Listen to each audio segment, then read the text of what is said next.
जय Hind to all my respected students. On behalf of Goyla classes मैं आप सभी का स्वागत करता हूं। जैसा कि आप जानते हैं, गोयला क्लासेस की तरफ से एनसीईआरटी के आधार पर आपके लिए एक फाउंडेशन कोर्स लाया गया है for UPSC, for civil services, जिससे कि हमारा प्रयास ये है कि जो फाउंडेशन होता है वो आपका मजबूत हो पाए। तो इसीलिए हमने एनसीईआरटी को लिया है, राइट। तो आज एनसीईआरटी का जो हम सब्जेक्ट लेंगे एनसीईआरटी से, वो लेंगे हम पॉलिटी को। और पॉलिटी के लिए आपको क्लास 6 से शुरू करने की जरूरत नहीं है, आपको क्लास 9th से शुरू करना होता है, ठीक है। तो आज का जो पहला लेक्चर आपके समक्ष आ रहा है वो है क्लास 9th की जो पॉलिटी है उसका चैप्टर 1 का पहला पार्ट। ये 2 पार्ट में आएगा क्योंकि हम नहीं चाहते वीडियो अननेसेसरी लंबे हो, बस हम ये चाहते हैं कि शॉर्ट हो, क्वालिटी पे हो। तो आज चैप्टर 1 का पहला पार्ट आपको मिलने जा रहा है, राइट। तो आइए शुरू करते हैं। तो यहां पर आप देख रहे होंगे ये कंटेंट है आपका क्लास 9th की एनसीईआरटी का। तो यहां पर आप देखेंगे what is democracy, why democracy, ये हम समझेंगे। चैप्टर 2 है आपका कॉन्स्टिट्यूशनल डिजाइन। चैप्टर 3 है आपका इलेक्टोरल पॉलिटिक्स। चैप्टर 4 है आपका वर्किंग ऑफ द इंस्टीट्यूशंस। और चैप्टर 5 है आपका डेमोक्रेटिक राइट्स। देखिए, बहुत सारे जो स्टूडेंट होते हैं, एज पर माई एक्सपीरियंस मैंने देखा है, वो डायरेक्ट स्टैंडर्ड बुक में चले जाते हैं, जैसे लक्ष्मीकांत, इस तरह से। देखिए, अगर आप चाहते हैं आपके मेंस में बहुत अच्छे मार्क्स आए, आपको एक जो बेसिक अंडरस्टैंडिंग होती है जब तक वो आपकी क्लियर नहीं होती है, तो आप मीन्स राइटिंग अच्छी नहीं कर सकते। हाँ, प्री आप निकाल सकते हैं स्टैंडर्ड बुक से, परंतु मीन्स राइटिंग आपकी तभी अच्छी होगी जब आपका फाउंडेशन मजबूत होगा। इसीलिए आपको हम एनसीईआरटी से शुरू कर रहे हैं। तो आइए शुरू करते हैं। तो देखिए कितना बेहतरीन समझा रखा है एनसीईआरटी ने, राइट। तो देखिए, सबसे पहले मैं बताना चाहता हूं, जब हम एनसीईआरटी का ये पहला चैप्टर पढ़ते हैं क्लास 9th की बुक से, तो हमें यहां पर एक डायलेक्टिकल मेथड दिखता है। अब ये प्रश्न है, सर ये डायलेक्टिकल मेथड क्या है? डायलेक्टिकल मेथड के द्वारा क्या होता है, हम एक डायलॉग के द्वारा चीजों को समझते हैं। मतलब मानते हैं 2 व्यक्ति हैं, राम और श्याम। तो राम श्याम से प्रश्न पूछेगा और श्याम उसका उत्तर देगा। अगर राम उस उत्तर से संतुष्ट नहीं हुआ, फिर एक प्रश्न पूछेगा, फिर श्याम उसका उत्तर देगा। तो इस तरह से कहीं ना कहीं हम सच के करीब जाते हैं। जब ये वार्तालाप होता है, यानी कि डायलॉग निकलते हैं, तो हमें आंसर मिलता है। तो एनसीईआरटी ज्यादातर फोकस करता है, क्योंकि बच्चों की पढ़ाई है, क्लास 9th में बच्चे होते हैं, तो ज्यादा समझ में आता है एक डायलेक्टिकल मेथड से, आई मीन एक डायलॉग के द्वारा। तो आइए देखते हैं। सबसे पहले आपसे पूछा जाएगा व्हाट इज डेमोक्रेसी और व्हाई डेमोक्रेसी। एक प्रश्न बनाया गया है जो सभी के मन में प्रश्न होता है। तो यहां पर देखेंगे कि यहां पर लिखा गया है कि after going through this chapter we should be able to distinguish a democratic form of government from non democratic government. क्या कहा जा रहा है? एनसीईआरटी कहती है स्टार्टिंग में ही कि जब हम ये पूरा चैप्टर, पूरा अध्याय पढ़ लेंगे तो हमें साफ पता चल जाएगा कि कौन सी सरकार डेमोक्रेटिक यानी कि लोकतांत्रिक सरकार है और कौन सी सरकार लोकतांत्रिक सरकार नहीं है, राइट। आगे देखिए, democracy is the most prevalent form of government in the world today. अब इसमें कहा जा रहा है कि आज के समय पे देखा जाता है, अगर वर्तमान की हम बात करें, तो हर देश में जो सरकार है उसका जो आधार है वो एक लोकतांत्रिक आधार बन चुका है हर देश में आज के युग में। ऐसा क्या है इसमें खासियत कि हर देश की जो सरकार है वो अब लोकतांत्रिक बनती जा रही है? तो कुछ तो होगा इसमें, और वही हमें समझना है। आगे देखते हैं। यहां पर पूछा गया है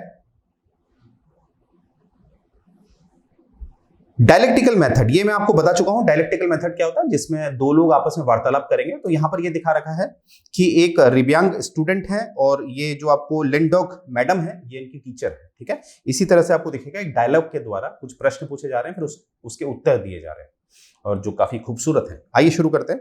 एक स्टूडेंट है, रिब्यांग नाम है इनका, एक सेकेंड। एक स्टूडेंट है, उनका नाम है रिब्यांग। वो पूछती है अपनी मैडम से कि democracy is government of the people, bye the people, for the people. हम सभी जानते हैं ये परिभाषा अब्राहम लिंकन ने दी है, जो यूएसए के राष्ट्रपति रह चुके हैं। तो उन्होंने कहा था कि जो लोकतंत्र है वो क्या है, वो ऑफ द पीपल है, बाय द पीपल है और फॉर द पीपल है। We in Meghalaya always ruled our self. अब वो कह रही है, रिब्यांग जो है ये रहने वाली मेघालय की है, ये प्रतीत होता है यहाँ से। और वो कह रही हैं कि यहाँ पर जहां हम रहते हैं ऐसा ही तो दिखता है कि जो सरकार बनी हुई है लोगों की बनी हुई है, लोगों ने ही बनाई है और वो लोगों के लिए ही काम कर रही है। तो यही तो लोकतंत्र है, सिंपल तो है। तो इसमें है कि why do we need to change that, मतलब इसे हमें क्यों परिवर्तन करना है। ये एक रिबियांग का क्वेश्चन है, मतलब इसको मैं साधारण शब्दों में बताऊं। रिबियांग कह रही है कि जो अब्राहम लिंकन ने कहा था वही हमें दिखता है यहाँ पर, तो इसको इतना मैनिपुलेट क्यों करना, कि लोकतंत्र को सीखना क्यों जरूरी है, ये तो बहुत आसान है। अब देखिए यहाँ पर जो उनकी मैडम है वो क्या कहती हैं, I am not saying we need to change it. मैं नहीं कह रही हूं कि हमें लोकतंत्र को समझने के लिए इसको चेंज करना है, ठीक है। I to find it definition very beautiful. मैं खुद देख रही हूं कि ये परिभाषा जो अब्राहम लिंकन ने दी है काफी खूबसूरत है। We must not accept something just because it is famous, just because everyone accept it. तो आगे जो मैडम कह रही है कि हमें हमेशा उसको नहीं स्वीकारना चाहिए जो काफी प्रसिद्ध है। कभी कभी हो सकता है उस परिभाषा जो काफी प्रसिद्ध हो चुकी है मे भी वो पूरी तरह से परिभाषित नहीं कर रही है किसी तंत्र को। हो सकता है लोकतंत्र में जो for the people, bye the people, of the people वाली बात कही गई है वो ऐसा नहीं। अर्थात इन शॉर्ट जो मैडम है वो कह रही हैं जो प्रसिद्ध है उसको एकदम सत्य मानना वो ठीक नहीं है। आगे देखते हैं। अब दूसरे को स्टूडेंट हैं वो कह रहे हैं, ma'am can I suggest something, we don't need look for any definition, I read somewhere that the word democracy come from the Greek word demokratia. एक स्टूडेंट है वो कह रहे हैं मैडम हमें ज्यादा इसमें माथापच्ची नहीं करनी है, क्योंकि जो शब्द है डेमोक्रेसी ये एक ग्रीक शब्द डेमोक्रेशिया से आया है। डेमो मतलब होता है लोग, डेमोस का मतलब है लोग, और क्रेशिया का मतलब है रूल, यानी कि लोगों पे, लोगों द्वारा शासन करना, लोगों द्वारा शासन करना। तो मैम इसमें कुछ ज्यादा समझने वाली बात नहीं है, क्योंकि ये साफ हमें पता है कि एक ग्रीक वर्ड है डेमोक्रेशिया, डेमोस मतलब लोग, क्रेशिया मतलब शासन करना, यानी कि लोगों का शासन। तो ये तो एक जो योलांडा है, जो स्टूडेंट है वो कह रही है ये तो एक सही परिभाषा है, तो इसमें कोई भी बहस करने की जरूरत नहीं है। आइए अब देखते हैं मैडम क्या जवाब देती है। आगे ये कहा जा रहा है, मतलब उसी स्टूडेंट द्वारा एक बात और कही जा रही है कि डेमोक्रेसी का मतलब क्या है, ये ऐसी गवर्नमेंट है जहां पर जो सरकार बनती है वो लोगों द्वारा बनाई जाती है, यानी कि लोग उसमें वोटिंग करते हैं, निर्वाचित करते हैं, यानी कि इलेक्ट करते हैं, और वो सरकार बन जाती है। और सरकार क्या करती है, लोगों पे शासन करती है। यही तो लोकतंत्र है, सिंपल। अब देखिए यहां पर क्या कहा जा रहा है कि but if you use this definition in an unthinkable manner we would end up calling almost every government that hold an election democracy that would be misleading. यहां पर कहा जा रहा है कि देखिए अगर ये लेके आप चलते हैं, ये मान के अगर आप चलते हैं कि जो सरकार निर्वाचित होके आई है और जो लोगों पे शासन कर रही है, इसी आधार पर अगर आप उस सरकार को लोकतंत्र की सरकार या लोकतांत्रिक सरकार या डेमोक्रेटिक गवर्नमेंट कहेंगे तो वो गलत होगा। ये मैडम कह रही है। ऐसा क्यों? इसका आगे मिलने वाला आंसर, राइट? क्योंकि जो विद्यार्थी है वो कह रहा है जो चुन के आए हैं, जनता ने जिनको चुना है वो अगर शासन कर रहे हैं तो वो डेमोक्रेसी है। मैडम कह रही है अगर तुम्हें इतना ही ज्ञान है तो कहीं ना कहीं वो ज्ञान तुम्हारा अधूरा है। आगे देखते हैं। अब देखिए यहां पर हम लोकतंत्र की विशेषताएं देखेंगे। तब हमें जो भी ये डायलेक्टिकल मेथड चल रहा था, जो ये वार्तालाप चल रही थी, तब हमें और ज्यादा क्लियर होगी। तो वार्तालाप का एक समरी इसकी देख लेते हैं कि अभी तक हमें क्या समझ में आ रहा। एक बच्चा कह रहा है कि bye the people, for the people, of the people, जो अब्राहम लिंकन ने ये डेफिनेशन दी थी वही लोकतंत्र है। तो मैडम कह रही है ऐसा नहीं है, अगर ये परिभाषा प्रसिद्ध है तो हो सकता है इसमें हमें कुछ और सीखना है, तभी हम उसे लोकतंत्र कह सकते हैं। एक विद्यार्थी कह रहा है कि जहां पर लोगों द्वारा, वहां की जनता द्वारा निर्वाचित किया जाता है किसी सरकार को, जब वो सरकार शासन करती है जो लोगों ने चुनी है, तो वो लोकतंत्र है। तो यहां पर जो मैडम है वो कह रही है कि अगर तुम्हारा इतना ही ज्ञान है तो हो सकता है ये अधूरा है। तो आइए देखते हैं अब इसका मतलब लोकतंत्र है क्या, आइए समझते हैं। क्योंकि मुझे लगता है हम में से जितने भी मेरे ये लेक्चर देख रहे हैं बहुत से लोग यही समझते होंगे, राइट? बताइएगा अगर आप ऐसा ही समझते हैं तो कमेंट करिएगा। तो देखते हैं कुछ विशेषताएं देखते हैं। तो इसमें देखते हैं, we have started with a simple definition that democracy is a form of government in which the ruler are elected by the people the raise many questions. तो इसमें कहा जा रहा है कि अगर हम ये मानते हैं कि लोगों द्वारा एक सरकार निर्वाचित की जाती है और वो लोगों के लिए शासन करती है, तो इसको हम लोकतंत्र समझते हैं। तो ये कहीं ना कहीं इससे काफी प्रश्न उठ के आने वाले हैं।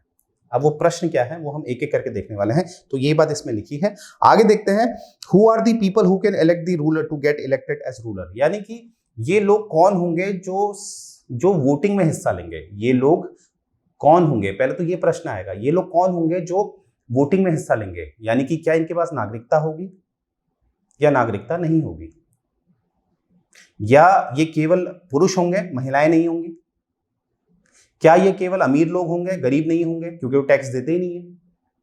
तो अभी तो इस प्रश्न का भी हमें उत्तर चाहिए।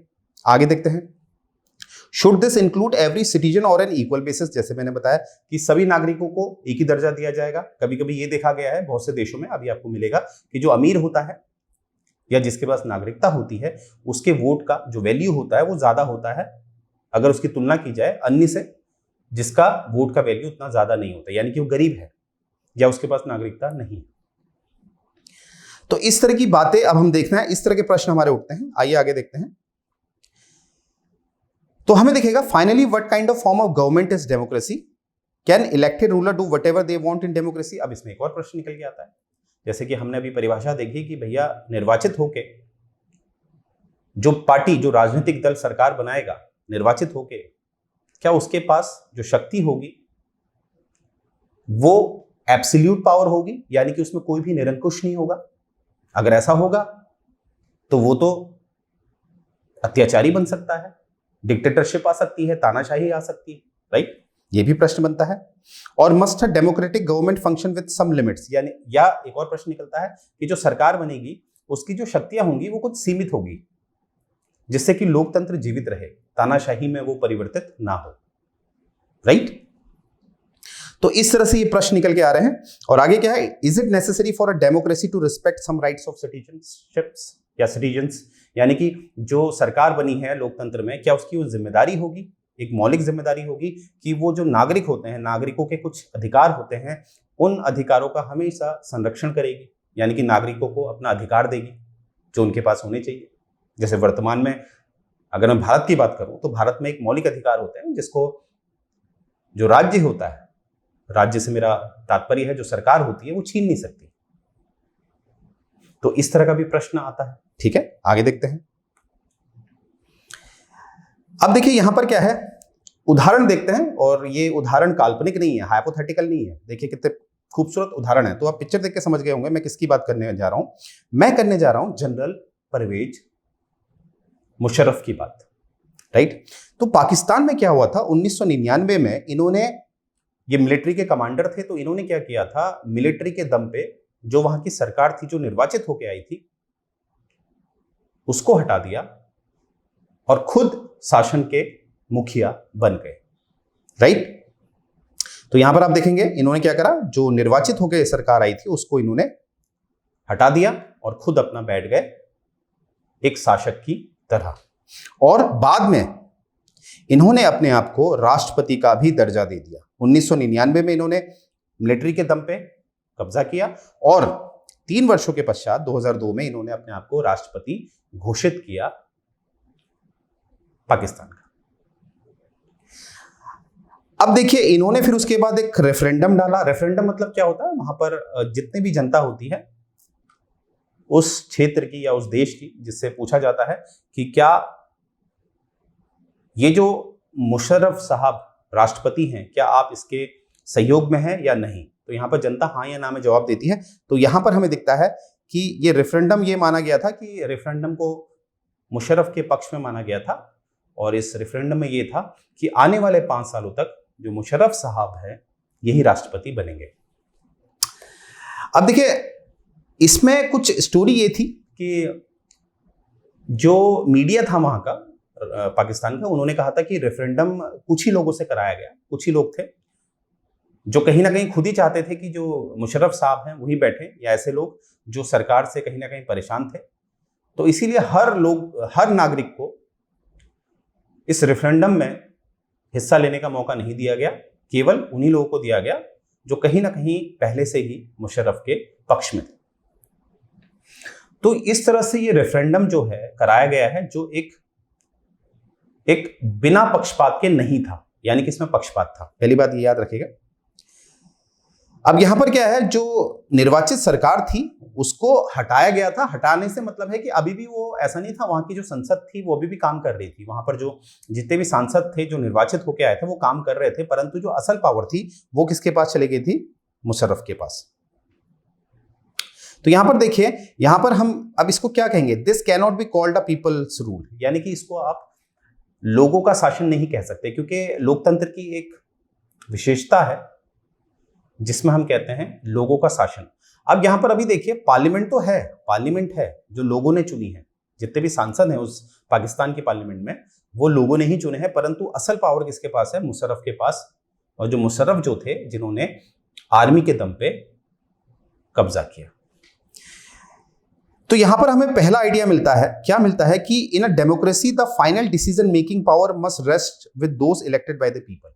यानी कि लोकतंत्र यहां का, पाकिस्तान का देखिए क्या है, पाकिस्तान में कैसी सरकार है? जो पार्लियामेंट में बैठे हुए लोग हैं ये लोगों ने निर्वाचित किए हैं और ये सरकार बना रखी है इन्होंने, परंतु इस सरकार के ऊपर बैठे मुशर्रफ साहब जिनके पास वास्तविक पावर है।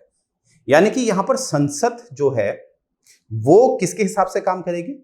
मुशर्रफ के हिसाब से, क्योंकि वास्तविक पावर किसके पास है? मुशर्रफ के पास। तो क्या ये एक लोकतांत्रिक सरकार होगी? तो इसका आंसर है बिल्कुल भी नहीं। लोकतांत्रिक सरकार अगर ये होगी तो यहां पर जो संसद है वो जो चाहेगी वो होगा, यानी कि जो मुशर्रफ साहब हैं वो संसद के हिसाब से काम करेंगे, यानी कि जो वास्तविक शक्ति होगी वो संसद के पास होगी, जो संसद में जो सरकार बनी हुई है उसके पास होगी। तो इसको हम लोकतंत्र नहीं कहते हैं। यहां से हमें लोकतंत्र की एक विशेषता मिलती है कि जहां पर जो संसद में जो सरकार गठित की गई है जनता द्वारा, उसी के पास असल पावर होती है। क्या भारत में ऐसा दिखता है? इसीलिए भारत में आप देखते हैं राष्ट्रपति से ज्यादा शक्तिशाली प्रधानमंत्री होते हैं। अब आप समझ गए होंगे ऐसा मैं क्यों कह रहा हूं, क्योंकि हालांकि राष्ट्रपति और प्रधानमंत्री दोनों के ही चुनाव होते हैं, परंतु प्रधानमंत्री के प्रत्यक्ष रूप से चुनाव होते हैं। वो अगर तुलना करें राष्ट्रपति से तो वो जनता का ज्यादा प्रतिनिधित्व करते हैं। क्यों? क्योंकि प्रधानमंत्री के प्रत्यक्ष चुनाव होते हैं, राष्ट्रपति के अप्रत्यक्ष। आगे देखते हैं, free and fair electoral competition. अब देखिए आगे एक दूसरी विशेषता समझने के लिए हमें जाना पड़ेगा चाइना। देखिए चाइना में क्या होता है, चाइना में हर 5 वर्ष में चुनाव होते हैं और हम जानते हैं लोकतंत्र में तो चुनाव होना अनिवार्य है। तो क्या चाइना में लोकतंत्र है? आइए देखते हैं। चाइना में हर 5 वर्ष में चुनाव होते हैं और वहां की जो पार्लियामेंट है उसका नाम है, वैसे उनकी लोकल लैंग्वेज में भी नाम है, वो हमारे लिए इंपॉर्टेंट नहीं है। अभी हम उसको एक आसान शब्दों में नेशनल पीपल्स कांग्रेस, चाइना की पार्लियामेंट को कहते हैं नेशनल कांग्रेस पीपल, माफ कीजिएगा, national people's congress. The national people congress has the power to appoint the president. और कहीं ना कहीं यहाँ की जो संसद है उनके पास शक्ति है कि वो राष्ट्रपति को चुन सकते हैं। तो इस हिसाब से तो हमें लग रहा है कि चाइना में लोकतंत्र है, क्योंकि असल शक्ति किसके पास हमें दिख रही है? संसद के पास। चाइना की संसद है जो नेशनल पीपल कांग्रेस, और वो अपॉइंट करती है किसको? राष्ट्रपति को। पर देखते हैं आगे क्या है। अब यहां पर क्या होता है, जो भी व्यक्ति चुनाव लड़ना चाहता है, जो भी व्यक्ति सांसद के चुनाव लड़ना चाहता है, उसको कहीं ना कहीं पहले एक सहमति लेनी होती है, एक मंजूरी लेनी होती है चाइनीज कम्युनिस्ट पार्टी से। जो कम्युनिस्ट पार्टी है चाइना में, पहले उससे परमिशन लेनी पड़ती है। अगर कम्युनिस्ट पार्टी ने परमिशन नहीं दी तो वह व्यक्ति चुनाव नहीं लड़ेगा। अब इसकी तुलना आप भारत से करिए वर्तमान में। अगर आप भारत में चुनाव लड़ना चाहते हैं, क्या आपको किसी पार्टी से परमिशन लेनी पड़ती है? बिल्कुल भी नहीं। आप निर्दलीय होकर भी चुनाव लड़ सकते हैं अगर आपको पार्टी का टिकट नहीं मिलता है। तो चाइना में देखिए क्या है, आपको कम्युनिस्ट पार्टी से तो परमिशन लेनी पड़ेगी। Only those who are member of the Chinese Communist Party और 8 smaller parties allied to it were allowed to contest election. यानी कि अब जब आप परमिशन ले लेंगे कम्युनिस्ट पार्टी से तो कम्युनिस्ट पार्टी आपको टिकट दे देगी, या जो कम्युनिस्ट पार्टी के अंदर जो छोटी मोटी 8 अन्य राजनीतिक दल आते हैं चाइना में, या आप उनसे टिकट ले लेते हैं, तभी आप चुनाव लड़ेंगे, अन्यथा नहीं लड़ेंगे। तो यहां से हम क्या सीखे? कम्युनिस्ट पार्टी का दबदबा है, यानी कि बिना कम्युनिस्ट पार्टी के आप चुनाव नहीं लड़ सकते। आगे क्या है, the government is always formed by the communist party, यानी कि जो सरकार बनती है चाइना में वो हमेशा कम्युनिस्ट पार्टी के द्वारा ही बनती है, क्योंकि इनकी मंजूरी के बिना तो व्यक्ति चुनाव लड़ ही नहीं सकता। अब देखिए ये है चाइना। अब चाइना से आपको क्या लग रहा है, क्या ये लोकतंत्र है? अब लोकतंत्र में जैसे यहां पर चुनाव भी हो रहे हैं और चुनाव के बाद एक सरकार भी बन रही है और असल शक्ति उसी के पास है, क्या इसको हम लोकतंत्र कहेंगे? नहीं, इसको हम लोकतंत्र इसलिए नहीं कहेंगे क्योंकि यहां पर आदमी स्वतंत्र नहीं है। यानी कि यहां से हम एक और सिद्धांत हमें मिलता है कि आदमी की स्वतंत्रता बहुत जरूरी है चुनाव लड़ने के लिए, निष्पक्ष होकर वो चुनाव लड़े। राइट, नेक्स्ट देखते हैं एक 1930 में मैक्सिको में क्या हुआ था। ये आप देख पा रहे होंगे, ये मैक्सिको है।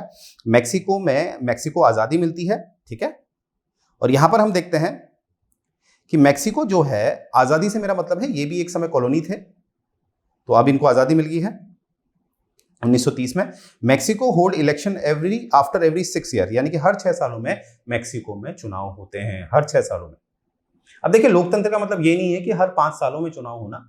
अगर आपके वहां हर 3 साल में भी चुनाव हो रहे हैं, हर 4 साल में भी चुनाव हो रहे हैं, हर 5 साल में भी चुनाव हो रहे हैं, या हर 6 साल में भी चुनाव हो रहे हैं, तो इसको हम एक लोकतंत्र की विशेषता मान सकते हैं। तो यहाँ पर हर 6 वर्षों में यहाँ माफ कीजिएगा, यहाँ चुनाव होते हैं, कहाँ? मैक्सिको में।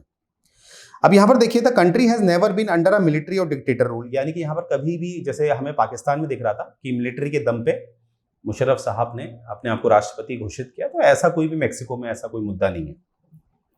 But until 2000 every election was won by the PRI, यानी कि 2000 तक हमें दिख रहा था एक ही पार्टी जीत रही थी मैक्सिको में, जिसका नाम है पीआरआई। पीआरआई का फुल फॉर्म है इंस्टीट्यूशनल रिवॉल्यूशनरी पार्टी, ठीक है। अब आप कहेंगे इसका पीआरआई फुल फॉर्म कैसे हो सकता है, क्योंकि मैक्सिको में ये पीआरआई नाम से फेमस है, ठीक है।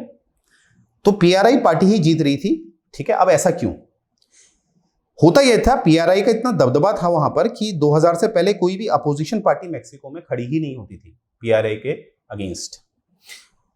अगर होती भी थी, अगर खड़ी होती भी थी, तो वो कभी जीतती ही नहीं थी। अब ऐसा क्यों? क्योंकि पीआरआई जीतने के लिए कुछ भी, किसी भी अनैतिक कार्य या ऐसी हद तक जा सकता था जो नैतिक नहीं है।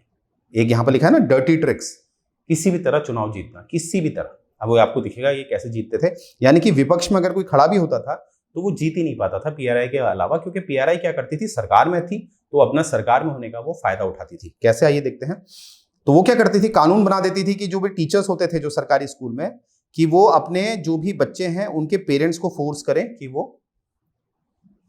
पीआरआई को वोट करें, अन्यथा उनके बच्चों को स्कूल से निकाल दिया जाएगा, या जो भी उनको सब्सिडी दी जा रही है वो भी नहीं दी जाएगी। तो आदमी यानी कि माँ बाप क्या करेंगे, अपने बच्चों की भलाई के कारण वो हमेशा किसको वोट करते थे, पीआरआई को। आगे देखेंगे, media largely ignore the activities of opposition, यानी कि जो मीडिया होता है ना, जैसे टीवी आजकल आप देखते हैं, न्यूज, तो मीडिया हमेशा किसकी बात करेगा, पीआरआई की, जो सरकार उस समय थी। अगर कोई भी विपक्ष में कुछ बोलेगा तो मीडिया उसको उल्टा फंसा देगा, और कभी भी सरकार के ऊपर आलोचना नहीं लगाता था मीडिया। राइट, आगे देखेंगे, जो पोलिंग बूथ होते थे उनको हटा दिया जाता था, शिफ्ट कर दिया जाता था पीआरआई के द्वारा, क्योंकि सरकार में है तो वो क्या करते थे, पोलिंग बूथ ऐसी जगह लगा देंगे जहां ऐसे लोग जा ही नहीं सकते जो पीआरआई को लगता था ये हमारे विरोध में वोटिंग करेंगे, तो उनसे पोलिंग बूथ ही इतनी दूर कर देते थे कि वो वोट दे नहीं पाते थे, ठीक है। यानी कि सरकार अपना पूरा शक्ति का इस्तेमाल करती थी चुनाव में। और जो पीआरआई क्या करती थी, जो भी कैंडिडेट पीआरआई के टिकट से चुनाव लड़ता था उसमें काफी खर्चा करती थी पीआरआई, यानी कि सरकारी पैसा लगाती थी। अब देखिए वही होता है कि कोई वोट देने आ रहा है, भैया तुम वोट दो, हम तुमको एक वोट के 2000 रुपए देंगे, तो आदमी तो देगा ही वोट, राइट। तो इस तरह से आप देख रहे होंगे कि पीआरआई क्या करती थी, चुनाव भी हो रहा है यहाँ मैक्सिको में, चुनाव भी हो रहा है और ये जीत भी रहे हैं, तो क्या ये लोकतंत्र है? ये भी लोकतंत्र नहीं है। यहां से हमें क्या सीखने को मिल रहा है कि चुनाव भी क्या होने चाहिए, एकदम नैतिकता के आधार पर खरे होने चाहिए, फेयर इलेक्शन होने चाहिए, फेयर, ठीक है। तो ये बात आपने याद रखनी है। आगे देखते हैं, अब जो भी ये इसमें ये बता रखा है बात आपको कि अभी तक हमने जो चाइना की प्रॉब्लम देखी, जो मैक्सिको की प्रॉब्लम देखी, या जो पाकिस्तान की प्रॉब्लम देखी, उससे हमें कुछ चुनौतियां दिख रही हैं, कुछ समस्याएं दिख रही हैं। क्या हम इसे लोकतंत्र कहेंगे? बिल्कुल भी नहीं कहेंगे। ठीक है, अब जैसे यहां पर बता रखा है, in China do not offer the people any serious choice. यानी कि चाइना में आप देख रहे थे हो क्या रहा था, चाइना में कम्युनिस्ट पार्टी जब आपको टिकट देगी या कम्युनिस्ट पार्टी से जुड़ी हुई जो पार्टियां आपको टिकट देंगी तभी आप चुनाव लड़ सकते हैं, अन्यथा नहीं लड़ सकते। अब इमेजिन करिए कोई ऐसा व्यक्ति होगा जो कम्युनिस्ट जो विचारधारा है उससे सहमत नहीं रखता है, तो वो चुनाव में लड़ ही नहीं सकता, तो उसका तो कोई सम्मान होगा ही नहीं, उसकी कभी सरकार बनी नहीं पाएगी। यानी कि कम्युनिस्ट पार्टी की जो विचारधारा है उस विचारधारा के विरोध में या विरुद्ध कोई भी अन्य विचारधारा आ ही नहीं सकती, तो ये लोकतंत्र नहीं हो सकता है। वही मैक्सिको में देखा आपने, मैक्सिको में किस तरह से चुनाव जीतने के लिए सरकार यानी कि पीआरआई क्या कर रही थी, गलत तरीके से चुनाव लड़ रही थी, अपनी शक्ति का गलत इस्तेमाल कर रही थी। तो इसीलिए यहां से हमें क्या समझ में आता है, मैक्सिको की बात करें, these are not fair elections, ये एक फेयर इलेक्शन नहीं है। आगे देखिए, तो यहां पर देखिए, so a democracy must be based on the free and fair election, एकदम फ्री होने चाहिए। चाइना से निकला है, चाइना में फ्री नहीं है क्योंकि कम्युनिस्ट पार्टी का दबदबा है, और फेयर ये मैक्सिको, यानी कि चुनाव क्या होने चाहिए, फ्री एंड फेयर। ठीक है, तो यहां से देखिए ये है आपका लोकतंत्र। क्या भारत में आपको इससा दिखता है? बिल्कुल फ्री है, आप निर्दलीय भी लड़ सकते हैं। आप पार्टी कहां से आ गई? अगर कांग्रेस का ही दबदबा होता, बीजेपी का ही दबदबा होता, तो आप पार्टी कहां से आती, जो नई नई पार्टियां आ रही हैं और जो अच्छा काम कर रही हैं, राइट। और यहां पर देखिए 1 पर्सन 1 वोट और 1 वैल्यू। आगे देखिए, आज के समय में क्या होता है, आप चाहे आप स्त्री हैं, पुरुष हैं, चाहे अमीर हैं, गरीब हैं, चाहे ऊंची जात के हैं, चाहे नीची जात के हैं, तो आपकी जो वोट होगा उसकी एक ही वैल्यू होगी, यानी कि आप सभी का वोट समान है। तो देखिए पहले क्या होता कि earlier we read about how a struggle of democracy link to a demand of universal adult franchise. जैसे आप जानते हैं भारत में यूनिवर्सल एडल्ट फ्रेंचाइजे है, मतलब यूनिवर्सल मतलब होता है कि कोई भी व्यक्ति हो, चाहे अमीर हो, गरीब हो, किसी भी जाति का हो, किसी भी धर्म का हो, उसको वोट देने का अधिकार है। और एडल्ट मतलब हमारे भारत में उसको 18 वर्ष माना गया है, पहले वो 21 वर्ष था, अब उसको 18 वर्ष कर दिया गया है। आप कमेंट सेक्शन में बताइएगा कि 21 वर्ष से 18 वर्ष जो वोटिंग देने की एज है वो किस संशोधन से हुई है, ठीक है, ये आपने बताना है मुझे। तो यहां पर हम देखेंगे कि भारत में जो यूनिवर्सल एडल्ट फ्रेंचाइजे आए थे, ये इतना आसानी से नहीं आया था, इसके पीछे पहले इससे पहले काफी स्ट्रगल है। वो स्ट्रगल क्या है ये देखते हैं, कुछ देखते हैं। देखिए 2015 से पहले सऊदी अरेबिया में जो महिलाएं हैं वो वोट नहीं दे सकती थी, तो उसको हम यूनिवर्सल की कैटेगरी में नहीं लाएंगे। यूनिवर्सल मतलब जो भी मानव प्रजातियां जो हैं, जैसे महिला, पुरुष, अमीर, गरीब, मानव, मैं जानवरों की बात नहीं कर रहा हूं, वो वोट दे सकते हैं यूनिवर्सल के हिसाब से, परंतु इसमें क्या है, महिलाएं वोट नहीं दे सकती है। एस्टोनिया में देखिए, एस्टोनिया में क्या किया था कि सिटीजनशिप जिसके पास है वो क्या करेंगे, उनका जो वोट होगा उसका वैल्यू ज्यादा होगा, परंतु जो लोग रशिया माइनॉरिटी के होंगे, एस्टोनिया में रहते हैं रशिया माइनॉरिटी के, तो उन लोगों के वोट की वैल्यू कम होगी। ये कहां होता था, एस्टोनिया में। आगे देखिए फिजी में क्या होता था, यहां पर भी देखिए जो फिजी में जो इंडिजीनियस फिजी होते थे, जो वहीं के रहने वाले थे, जो मूल वंशज फिजी के थे, उनके वोट की वैल्यू ज्यादा होती थी। और वहां पर जो इंडियन रहते थे, जो बस गए थे फिजियन में, इंडियंस जो बस गए थे फिजियन में, उनके वोट की वैल्यू कम होती थी, जो वहां के मूल फिजियन थे। तो इस तरह में आपने देखा होगा।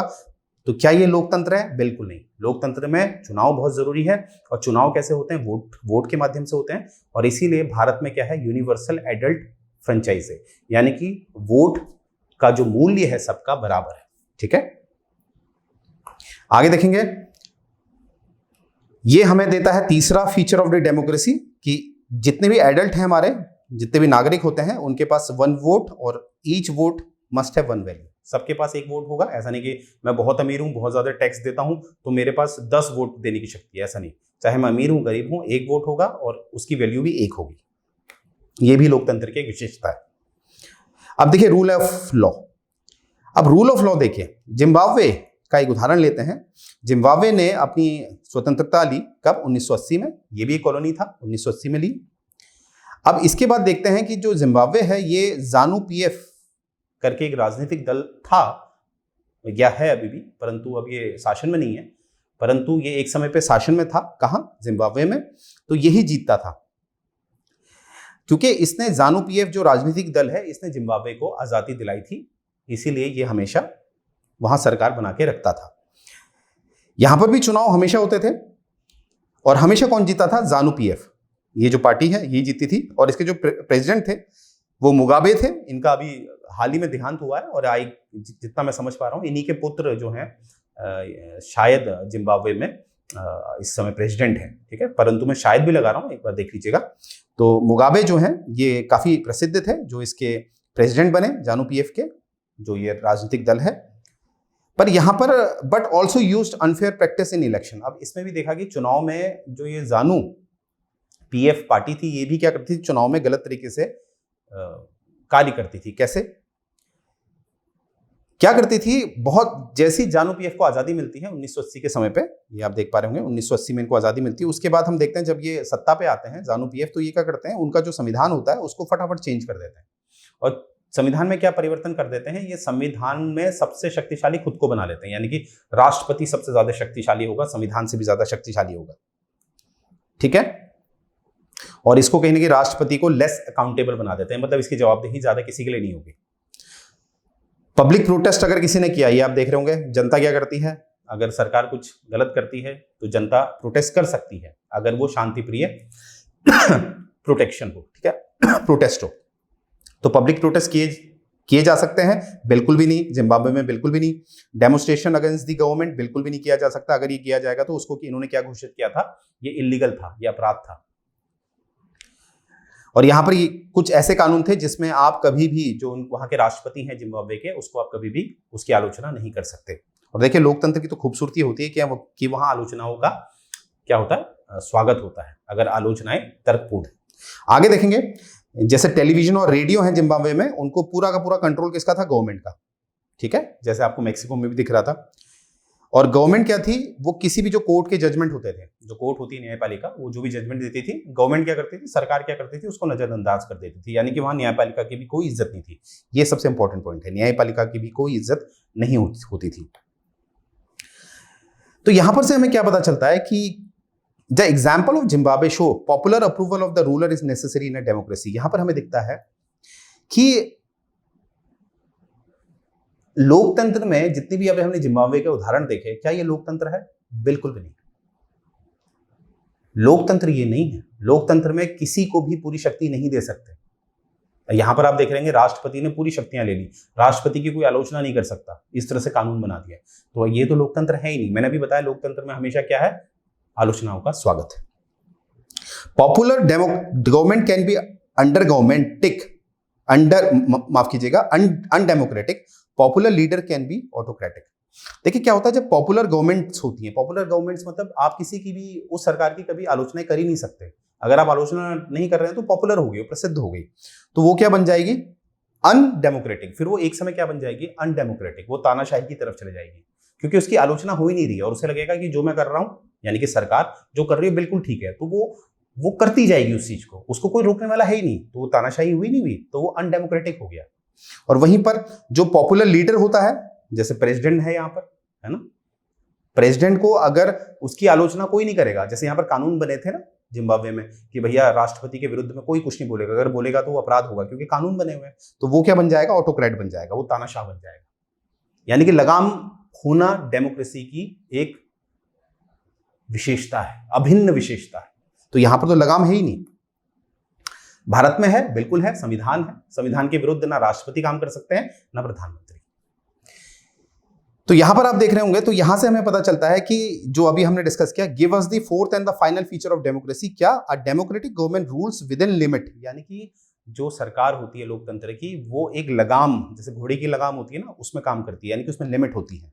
Set by the constitutional law and citizens right, यानी कि भारत में आप इसको समझ सकते हैं, भारत में आपको पता है कि जो सरकार होती है वो संविधान के अनुसार काम करती है, और वो कभी भी जो नागरिकों के अधिकार होते हैं, खासकर जो मौलिक अधिकार होते हैं, उनको, उनकी अवहेलना, उनको बाईपास नहीं कर सकती है। राइट, ये बात आपने याद रखनी है। जैसे उदाहरण, मैं आपको पढ़ा रहा हूं, ये मैंने खुद सोचा है, ये सिविल सर्विसेज का जो मार्ग है मैंने खुद चुना है, सरकार ने मुझे कोई दबाव नहीं किया, मैंने खुद चुना है, क्योंकि मेरा अधिकार है। अनुच्छेद 19 के तहत मेरे पास अधिकार है कि मैं कुछ भी एक्सप्रेस कर सकता हूं आपके समक्ष। अब सोचिए कि मैं यहां कुछ कह रहा हूं आपसे और कोई भी अनैतिक बात नहीं है, और सरकार मुझे गिरफ्तार कर ले रही है, क्या ऐसा कर सकती है? नहीं, क्योंकि मेरे अपने मौलिक अधिकार हैं, इसीलिए सरकार सीमित है, राइट। तो ये बात आपने याद रखनी है। तो ये इसकी अभिन्न परिभाषा है, विशेषता है। तो आपने देखा कितना खूबसूरत एनसीईआरटी ने समझा रखा है, उदाहरण दे देकर, ठीक है। तो यहां पर क्या है, आप इसकी समरी देख लेते हैं, सारांश देख लेते हैं। तो हमें क्या समझ में आता है कि democracy is a form of government in which the ruler are elected by the people, यानी कि लोकतंत्र एक ऐसा तंत्र है जहां पर जो सरकार है वो निर्वाचित होकर आती है। अगर हम इतना ही समझेंगे तो गलत हो जाएगा, ये पूर्ण ज्ञान नहीं है।